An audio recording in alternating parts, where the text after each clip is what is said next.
Assalamualaikum warahmatullahi wabarakatuh. Dalam keseharian kita, mencari rezeki dan keamanan finansial itu hal yang wajar. Kita kerja keras kumpulin harta, berharap hidup jadi lebih nyaman dan masa depan terjamin. Tapi, pernah nggak kita berhenti sejenak dan bertanya, apa jadinya kalau cinta pada harta berubah jadi racun yang merusak karakter dan membuat hati kita jadi busuk? Surah Al-Humazah, surah yang sangat singkat tapi luar biasa dahsyat, memberikan jawaban yang begitu gamblang dan mengerikan. Surah ini mengungkap hubungan mengejutkan antara tindakan kita, bahkan yang paling sepele sekalipun, dengan obsesi kita pada kekayaan, dan bagaimana keduanya menentukan nasib akhir kita.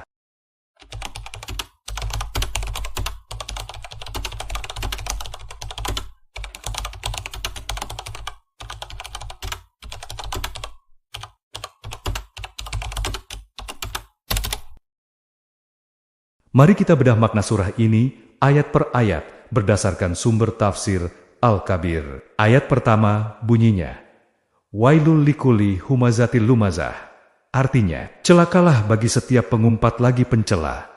Kata wal di awal ayat ini bukan sekadar celaka biasa. Ini adalah ancaman kebinasaan, atau bahkan nama sebuah lembah di neraka. Ancaman ini ditujukan buat dua tipe orang, humazah dan lumazah. Humazah itu orang yang mencela pakai isyarat fisik, kayak memicingkan mata, menunjuk-nunjuk, atau mengejek dengan gerakan tubuh, dan biasanya dilakukan di depan orangnya langsung. Sedangkan lumazah itu adalah orang yang mencela dengan lisan, alias gibah, atau ngomongin orang di belakang. Jadi, ayat ini menegaskan, celakalah orang yang suka nyakitin orang lain, baik dengan ucapan maupun perbuatan, di depan maupun di belakang.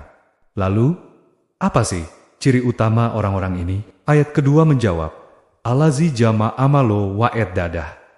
Artinya, yang mengumpulkan harta dan menghitung-hitungnya. Ternyata, sifat suka mencela itu sering banget berakar dari cinta dunia yang berlebihan. Mereka ini sibuk banget ngumpulin harta, terus dihitung-hitung lagi, bukan buat dizakatin atau disedekahin, tapi cuma buat dinikmati sendiri, buat dipamerin, dan buat merasa lebih hebat dari orang lain. Sifat ini menunjukkan betapa kikir dan sombongnya mereka karena harta. Keyakinan keliru mereka diungkap di ayat ketiga, Yasabuwa namalahu ahladah. Artinya, dia mengira bahwa hartanya itu dapat mengekalkannya.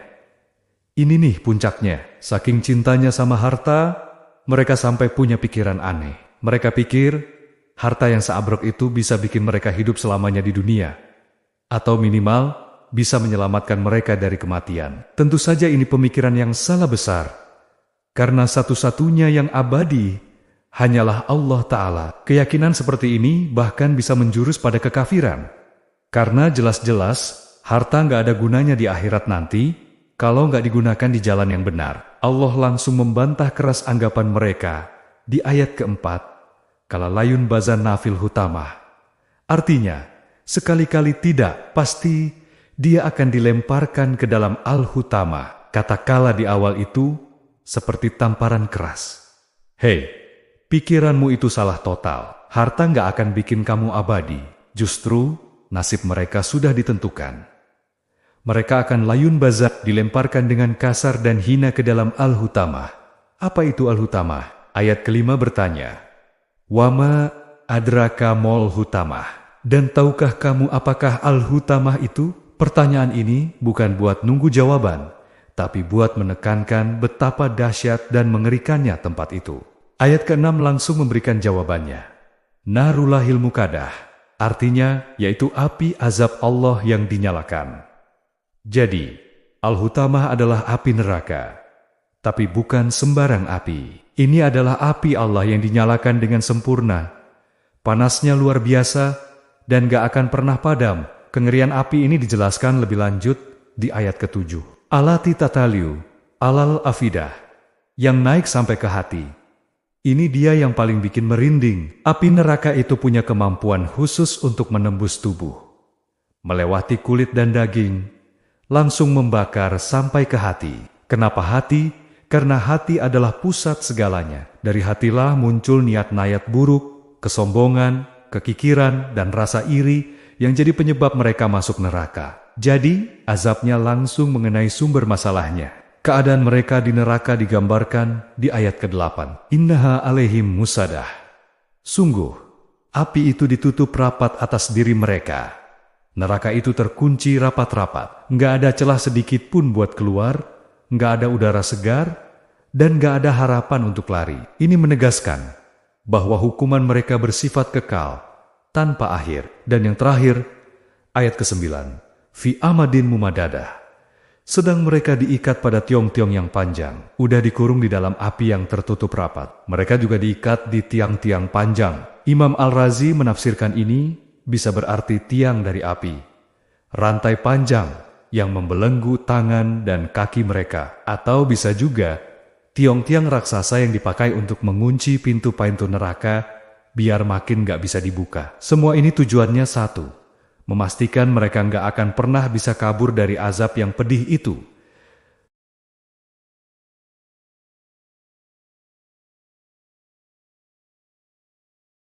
Video ini akan menggali 4 pelajaran paling berdampak dari surah yang agung ini. Sebuah peringatan keras tentang bagaimana harta bisa secara perlahan memanggang hati kita dari dalam. Pelajaran pertama, dosa tak kasat mata.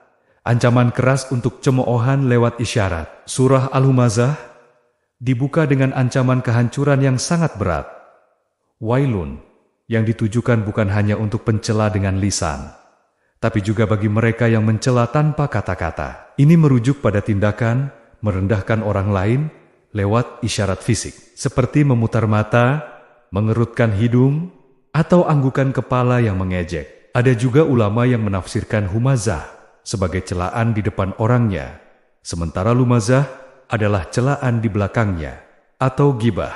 Ini menunjukkan bahwa Islam mengutuk segala bentuk penghinaan, baik yang terlihat maupun yang tersembunyi. Allah Subhanahu wa Ta'ala menganggap niat untuk merendahkan kehormatan orang lain sebagai dosa besar, entah itu diungkapkan lewat ucapan atau sekadar isyarat. Ini adalah penekanan luar biasa tentang pentingnya menjaga karakter dan menghormati sesama manusia. Pelajaran kedua, akar kejahatan.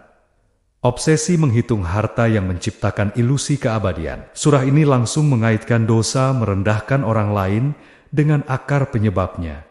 Obsesi buta terhadap kekayaan. Allah Subhanahu wa Ta'ala menggambarkan orang tersebut sebagai seseorang yang sibuk mengumpulkan harta dan terus menghitungnya berulang-ulang. Tindakan menghitung-hitung di sini bukan untuk tujuan praktis, tapi semata-mata untuk merasakan kenikmatan dari kepemilikan itu sendiri. Harta bukan lagi sarana, tapi sudah menjadi tujuan utama.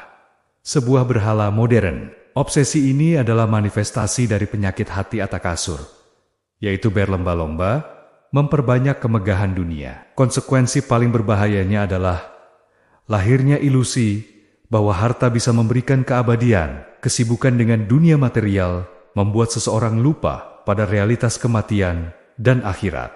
Harta yang seharusnya menjadi sarana ketaatan justru menjadi berhala yang membuat manusia sombong dan buta. Pelajaran ketiga, hukuman tailor-made.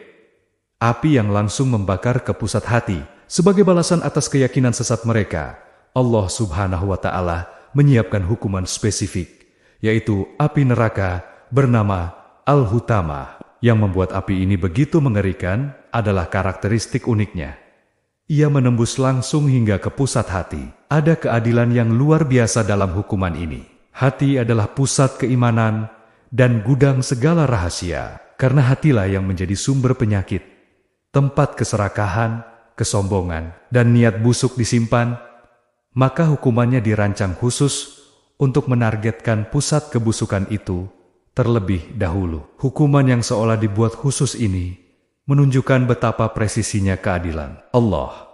Siksaannya berhubungan langsung dengan kejahatan spiritualnya, menyerang akar dari keburukan sebelum menghanguskan jasadnya. Pelajaran keempat, keputusasaan total.